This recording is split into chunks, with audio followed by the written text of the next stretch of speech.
Hello everyone, I am CABRINA. My group will present our topic entitled Ethics Initiative in Malaysia. The news do anything to be the top 10 of the Corruption Perception Index by New Straits Times on 20th of January 2020 talk about the Malaysian government efforts to address governance, integrity and anti-corruption measures by launching the National Anti-Corruption Plan NACP 2019 to 2023. It was launched by Tun Mahathir Mohamad on 29th of January 2019. According to the article, Malaysia ranked 61st out of 180 countries in Transparency International TI 2018. The next year, Malaysia ranked 51st out of 180 countries in the 2019 TI Index.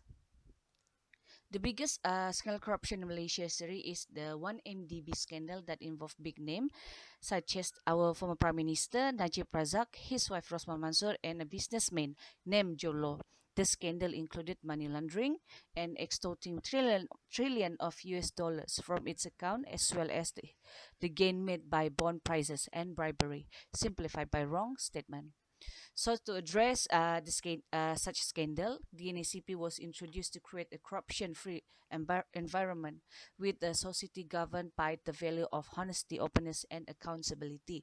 The parties that involved in the plan are the policymaker, the government, private sector, worker, education sector, political figures, media mass, and bureaucrats. So my name is HAFIZI. I will be presenting my part, which is the ethics initiative that Malaysia has brought so far. Before the NACP.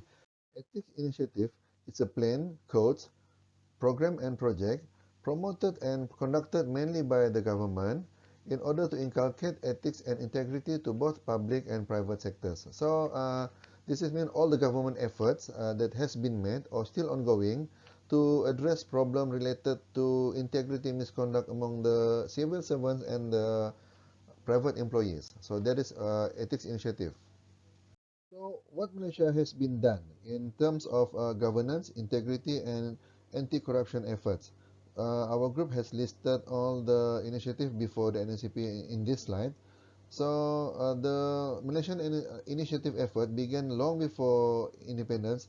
Actually, it's even long before the Malaya was formed under the British government, and then the Prevention of Corruption Ordinance in 1950s, followed by the setting of the Commission of Inquiry Suruhanjaya Siasatan, and then the formation of the ACA was set up on 1967. ACA is the Anti-Corruption Agency, also known as BPR, Badan Pencegah Rasuah, at that time on 1967, before Badan Pencegah Rasuah was elevated to upgrade to MACC, the Malaysian Anti-Corruption Commission, in 2009.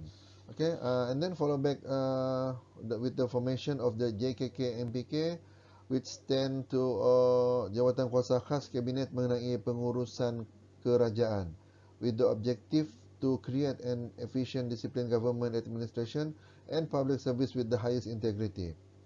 And then in 1991, I bet everyone know this. This is the famous one. It was launched and inspired by Tun Dr. Mahathir, our Prime Minister at that time. The Vision 2020. Okay, with the focusing on the fourth challenge, with establishing a fully moral and ethical society. Then we move to the next one in 2004.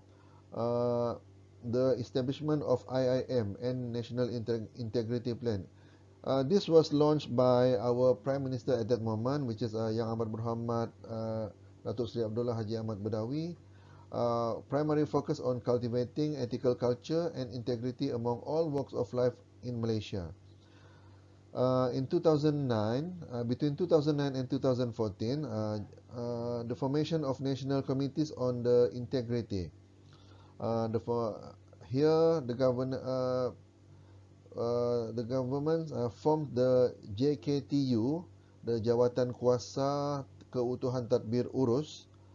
Okay, focus on the strengthening the quality of the public service delivery system.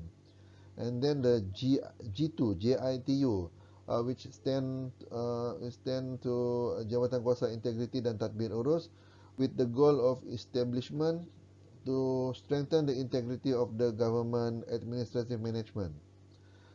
In 2013, the government start to appoint the responsible minister for governance and integrity with the portfolio of implementing policies on good governance practices and strengthening of the transparency and accountability of country. Last but not least is the establishment of the government agencies under the governance and integrity policy. We have B2 right here in 2015, and then GITN, Government of and Integrity Department in 2017, and the recent one is the National Center for Governance, Integrity and Anti-Corruption (GIACC) in 2018, and then the NSAP come, the National Anti-Corruption Plan in 2019. Okay, as you can see right here is the other ethic initiatives. We don't have to discuss further on this. I just want to show you, as you can see right here, most of the ethic initiative was inspired and launched by our ex-prime ministers like Tun Dr. Mahathir, Tun Datuk Seri Abdul Ahmad Badawi, Datuk Seri Najib Razak. Okay, only 12 pillars is from Tan Sri Datuk Sri Ahmad Sarji bin Abdul Hamid. Okay, the point is, what I want to say here, the point is, no matter what we do, but in the end, the number of corruption figures still don't change. If you ask me, should the punishment for corruption to be increased, then my answer would be yes. Okay, and even some other countries shoot the corruption of offenders to death. No, I'm not saying that they should be dead, but I think the punishment for corruption play a vital role in preventing and deterring future illegalities. If potentially corrupt people know they will get away off with the light sentence, they are more likely to take a chance to commit corruption. Okay, so I guess that's all from me. Thanks for watching, everyone. Hi everyone, my name is Razana. So today I'm gonna present about 6 strategic priorities of NACP. So the first one is political governance, strengthening political integrity and accountability. In its 1997 policy paper, the United Nations Development Programme (UNDP) described governance as the exercises of economic and political study and administration power at all levels to administer the affairs of a government. It involved the process, procedures, and institutions by which the people and groups share their wishes, exercises their legal rights, fulfill their responsibilities, and mediate their differences. So the second one is public sector administration, strengthening the effectiveness of public service delivery. The public is the region under the jurisdiction of government for the affairs of the country. The provision of public services is seen as an important factor. It mirrors the image of a nation. Public administration is the heart of the public sector. So the third one is public procurement, increasing the efficiency and the transparency in public procurement. So public procurement applies according to the Organization of Economic and Development (OECD) to transactions made by the government and state-owned products, utilities, and labor enterprises. So the government procurement is the one sector that is the most vulnerable to corruption and other practices that are illegal. So the fourth is legal and judicial, enhancing credibility of legal judicial system. Legal means the system of laws regulating the state of the judicial system. Based on such laws, applies directly to the administration of justice. In order to increase the performance of the justice system, it is important that some of the current legislation be reformed by proposing and implementing adjustment to them. So the fifth is law enforcement, institutionalizing credibility of law enforcement agencies. Okay, refers to a system mobilized against those who breach the laws and standards that govern society to enforce the law in Malaysia. Law enforcement is carried out by various law enforcement agencies that comprise both the federal, state, and local authorities law enforcement agencies that are committed to find and implementing solutions to mitigate crime and provide the resident welfare well-being in Malaysia.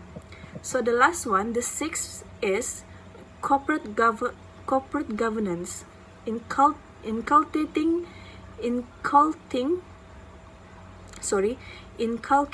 good governance in corporate entity. In general terms, corporate governance refers to the system of law, procedures, and processes which an organization is guided and regulated. A good corporate governance regime in line with the OECD good governance standards help ensure that companies use their own processes. Thank you. Hi, I'm Lisa Sabrina Binti Yassin. I will continue the presentations where I will explain the implications on ethics initiative in Malaysia. In the efforts of Malaysia in implementing the initiative in a society as a whole towards the developed nation, it is very important for the stakeholder to be ready for the changes and to be able to adapt those initiatives that has been introduced and brought us as a new shield to combat the issues of integrity in public sector. As in NSCP 2019 till 2023, Malaysia has put a lot of their efforts to formalize the sustainable anti-corruption framework to achieve the government goals in this 5-year plan. So one of the goals in this NICP are in terms of its accountability and credibility of judiciary, prosecutions and law enforcement agencies in World Justice Project Rule of Law Index are to improve from 0.54 in the year of 2017 to 0.63 by the year of 2023.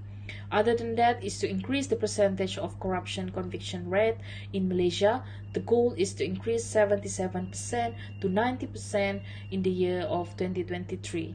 Next, the goals are in terms of its efficiency and responsiveness in public service delivery according to the Global Competitiveness Report in year 2018 are in rank 7, which government aims to move up to 5 rank in year of 2023. Last, the goal is to remain in the top 4 by the year of 2023 in terms of its integrity in business by the Corporate Governance Watch Asian Corporate Governance Associations called ACGA. Essentially, in this between of 2 years, we can see there are several accomplishments of Malaysia that we Malaysian can be proud of. For instance, like in Press Freedom Index, which Malaysia has increased to 22 spots to 101 place in year 2020 with a score of 33.12. A lower score means better press freedom. So another achievement is on Endowment Trust Barometer Global Report, which Malaysia has increased the score from 46 points to 60 points in year 2019. These points indicates the citizen level of trust in our government. As we can see, the awareness of this Malaysia's initiative has given better understanding between the government and also its citizens.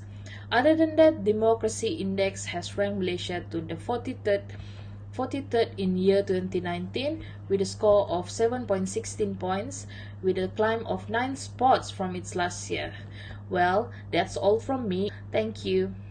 Hi everyone, my name is Nordin bin Haji Osman. I will conclude this presentation. Lack of integrity affects not just the individual or organizations, but also the whole nations. Integrity issues such as corruption, questionable values, harassment and violation of ethics and rules are toxic to the effective policy. Faced with the globalizations, the Malaysian government has only no alternative but to establish an integrated and systematic policy against this corruption. These initiatives are incorporated in many reforms, strategies, and promotion that persist until today.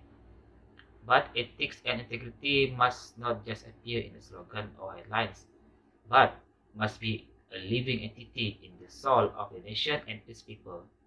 There must be a genuine desire by Malaysians at all levels of society to be honest and truthful in their daily lives, at home or at work. People must be committed to achieving greater balance between their ambitions and moral ethical standards of behavior.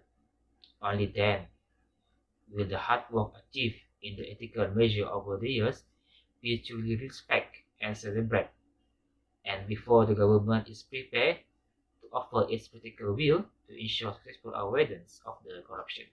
Thank you.